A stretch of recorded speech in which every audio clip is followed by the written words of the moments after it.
Bonjour tout le monde! Et bienvenue sur la chaîne. Aujourd'hui, nous allons parler de navigateurs. Les navigateurs Internet aujourd'hui peuvent faire beaucoup pour nous et on va essayer de démystifier un peu tout ce qui se passe par rapport à ça et les alternatives qui existent sur le marché. Alors, restez avec nous!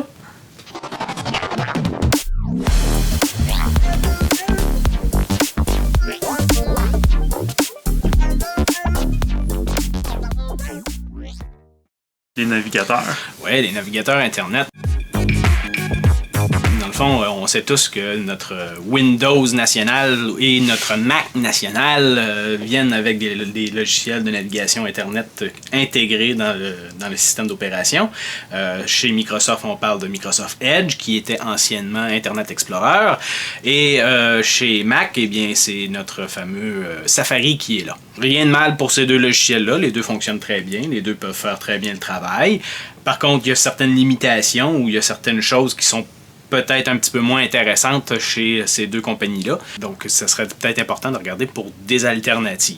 Une des plus reconnues et celle qui est la plus répandue, c'est Google Chrome. Le navigateur Google Chrome, l'avantage, c'est qu'il est sur à peu près toutes les plateformes. Okay. Donc, on n'est pas pris à aller sur juste Mac. Dans le cas de Safari, par exemple, qui est fonctionnel seulement sur les appareils Apple. On ne peut pas l'installer comme sur Windows ou des choses comme ça. Edge, chez Microsoft, commence à se répandre tranquillement, pas vite, mais encore une fois, il est plus limité un petit peu en termes de versatilité, si je peux dire. Donc, on a un petit peu moins de facilité à installer des plugins. Et là, de plus en plus, il semble vouloir mettre des choses en arrière-plan pour, lorsqu'on veut faire des achats en ligne, par exemple, ils essayent de nous faire embarquer sur des plans de paiement, etc., etc., et eux se payent une cote à travers de ça. Donc, je suis un petit peu moins favorable à ça. Donc, les plus reconnus en termes de logiciels alternatifs pour ça, bon, bien sûr, il y a Google Chrome, que tout le monde connaît ou presque. Très bon navigateur. Par contre, il est très gourmand sur la mémoire. Donc, il faut faire un petit peu plus attention. Qu'est-ce que tu veux dire par très gourmand sur la mémoire? Supposons que votre machine a 4 GB de mémoire vive. Eh bien, c'est pas longtemps qu'il va prendre à peu près tout l'espace qu'il a besoin pour bien fonctionner. Donc, qui va ralentir la machine. Exactement, ça va ralentir la machine. Donc, plus on a de tables ou d'onglets ouverts, ben, plus il va demander à la machine pour pouvoir fonctionner de façon optimale. Chez Google, ça fait des années qu'ils nous disent qu'ils travaillent sur le problème, mais on n'a toujours pas vu la solution encore apparaître. Fait que on attend toujours sur ce petit point-là. Deuxième qui est très connu aussi, c'est Mozilla Firefox. Lui aussi très répandu sur à peu près toutes les plateformes. Fonctionne très bien. Quoique récemment, le directeur a commencé à faire des décisions un petit peu étranges. Donc, de ce temps-ci, je dirais peut-être un petit peu moins recommandé. Je dis pas que c'est un mauvais navigateur pour autant. Si vous êtes habitué à travailler avec, ça fonctionne très bien. Moins gourmand sur la mémoire, donc plus efficace si on veut que Google Chrome côté mémoire. Si vous avez ample multi-onglets finalement. Exactement. Si on a beaucoup de mémoire vive dans sa machine, si on est à 16 ou à 32, on ne vous verrez pas vraiment la différence, que ce soit avec Chrome ou avec Firefox. Par contre, si on est sur une machine qui est un peu plus restreinte ou un peu plus âgée, qui a moins de mémoire vive, Firefox va peut-être être la meilleure option pour vous. D'autres options un peu moins connues, il y a Opera, Vivaldi et Brave. On tombe dans la musique. Oui, si on veut. Ces logiciels-là, dans le fond, ces navigateurs-là, dans le fond, sont un peu basés sur ceux qu'on connaît, donc sur Google Chrome majoritairement. C'est juste la façon qu'ils interprètent les pages web, dans le fond, qui est un petit peu différente. Il y en a qui ça va être plus efficace sur un que sur l'autre, par exemple. Mais ça dépend toujours de comment le site web a été encodé ou que la façon que ça a été fait. On rentre pas dans tous ces détails-là, là, mais... Mais ce que tu dis, par exemple, c'est que ça se peut qu'il y ait un site web quelconque qui fonctionne, par exemple, sur Firefox, mais qui fonctionnerait pas sur Vivaldi. Ils vont fonctionner sur les deux. C'est pas que ça fonctionnera pas, c'est juste que ça va être un petit peu moins rapide sur un par rapport à l'autre, par exemple. Ah, OK. C'est juste la façon qu'ils interprètent le code en arrière, dans le fond, qui va faire la différence. Si on a des machines assez récentes, vous verrez pas la différence, là. Mais à l'époque, on pouvait voir une grosse différence entre les deux. Puis pour faire les recherches, les moteurs de recherche, est-ce qu'ils sont différents de la manière qu'ils fonctionnent? Il y en a un qui est plus efficace, qui va te sortir plus de choix qu'un autre? Non, parce que le moteur de recherche, en réalité, c'est pas le navigateur qui le fait. C'est vraiment plus la page web qui va nous le fournir. Par exemple, si on veut faire une recherche, 99% des gens vont aller sur Google. Oui, donc, on va aller sur le site web de google.com, faire notre recherche et on va avoir tous les résultats qu'on a besoin. Il y en a beaucoup d'autres moteurs de recherche qui existent et dans ceux que je pourrais recommander, ou celui que je devrais recommander le plus, ça s'appelle DuckDuckGo. Oui, je sais, on parle de canard, ça fait bizarre. Duck, D-U-C-K? Oui. DuckDuckGo. Okay.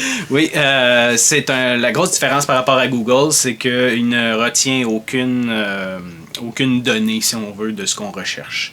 Ce qui veut dire, ce qui fait en sorte que, dans le fond, il est plus précis dans ce qu'on recherche, il est moins vague et il n'est pas en train de suggérer d'autres affaires qu'on n'a pas nécessairement besoin ou des choses comme ça. Comme, mettons, que je cherche un site de recettes, exemple, puis que je veux chercher d'autres choses, il va encore me ramener un site de recettes sur Google. Finalement. Exactement. Parce qu'il est comme gardé en mémoire exact. les autres liens que j'avais fait avant. Exactement. Okay. Donc, c'est ce qu'ils appellent un moteur de recherche plus sécuritaire parce que, justement, il ne garde pas en mémoire ou il ne va pas aller chercher les informations. Le DuckDuckGo. Oui, exactement. Okay. Par rapport à Google Chrome. Par contre, l'efficacité est un petit peu moindre, donc ça se peut qu'on ait un peu moins de résultats parce que tout le monde, ou presque tous les sites web s'inscrivent sur Google parce que, comme je dis, 99% des gens passent par Google. Il faut que tu t'inscrives pour être sur les sites pour faire le... Non, t'as pas besoin. Par contre, les publicités et les choses où on peut faire pour sortir dans les premiers de la liste, si on veut, quand on recherche quelque chose, là, dans ce temps-là, habituellement, on donne une cote à une des compagnies et comme 99% du trafic passe par Google, ben on donne de l'argent à Google. OK. Puis, au niveau des navigateurs, y en a-tu un qui plante plus souvent qu'un autre? Y a-t-il une question d'instabilité qui peut être plus frappant un par rapport à l'autre? Non, pas que j'ai remarqué. Dans tous ceux que je vous ai nommés, dans le fond, sont tous assez efficaces, assez matures, si je peux dire. Quand je dis mature, dans le fond, c'est que ça fait plusieurs années qu'ils fonctionnent et qui sont sur le marché, si on veut. Là. Donc, c'est des navigateurs qui sont matures, dans le fond. Ils viennent pas juste de sortir, ils sont pas... frais faites, si on veut dire. Là. Fait que dans le fond, habituellement, quand c'est tout nouveau, souvent, il y aura des bugs et des affaires bizarres qui vont apparaître. Mais là, comme je dis, dans le fond, ça fait longtemps qu'ils fonctionnent et ils sont tous assez efficaces. Cool. Alors bonjour, ici Futur Steven qui est en train de faire un montage et je me suis rendu compte qu'après notre vidéo sur les navigateurs, nous n'avions pas de recommandations pour le navigateur Internet. Après plusieurs considérations, tout dépendant de ce que vous voulez faire, je vous conseillerais 2 possibilités.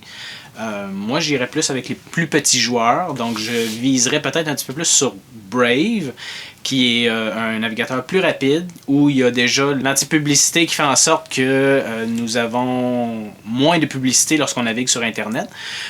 Tout est déjà intégré dans le navigateur et il est plus rapide que la majorité des autres. Donc peut-être quelque chose à vérifier.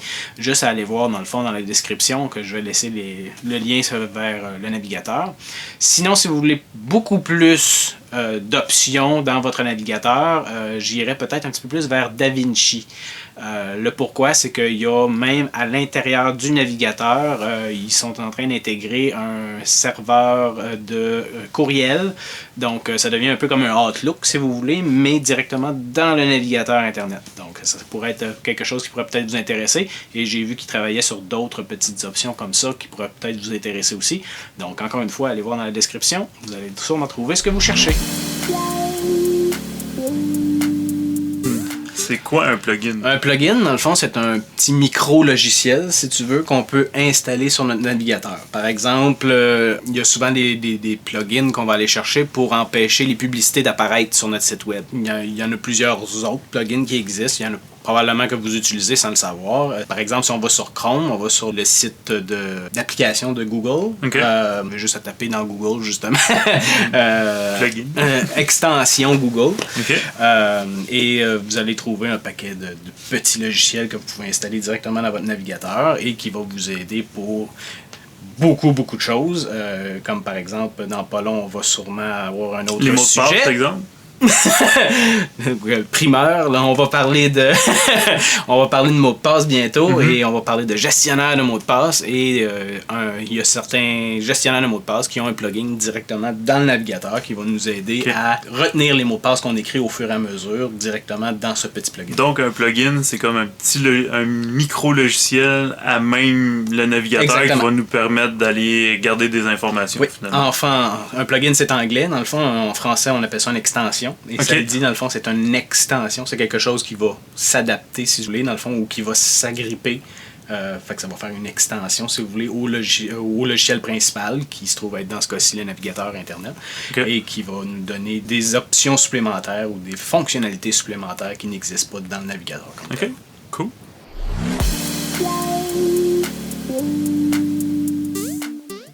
Saviez-vous que les gens lisent plus rapidement ou plus lentement, dépendant du médium sur lequel ils lisent? Non seulement ça, leur vitesse de clignement et le nombre de clignements va changer selon si tu es devant un écran versus si tu lis devant un petit papier. Effectivement, les études démontrent que quelqu'un qui lit sur un ordinateur va lire 10% moins rapidement que s'il lit dans un livre ou un journal ou sur du papier. En plus, en moyenne, l'être humain va cligner des yeux entre 15 à 20 fois par minute et le nombre de clignements va diminuer à 7 fois par minute devant un écran d'ordinateur. OK, intéressant. Donc sur ce, merci d'avoir été là et on vous souhaite une belle journée et à la prochaine. Soyez sages. Bye bye. Finalement, quand on est chacun de notre bord, c'est sérieux, mais quand on est ensemble, ça marche pas. C'est fort bon. Bonjour tout le monde. C'est à moi. Ok, c'est game. Ben oui. Facile. Ouais. Ok.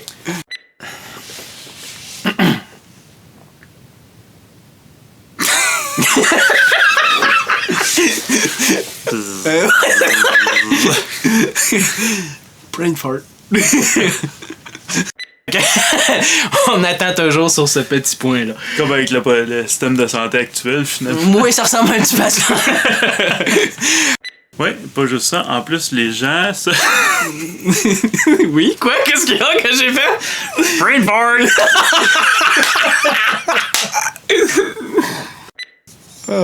Ouais, c'est bon.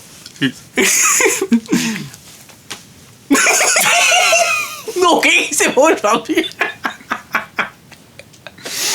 Ça va être vraiment tard. Nous filmons ceci à 11h21 du soir. Même ma montre avait pu marcher. Alors, restez avec nous. Ok, c'est un peu trop bon, là. One shot! Marche pas ça! Hey, comment c'est écœurant. Je sais! C'est pour ça que je t'ai dit. Full bon!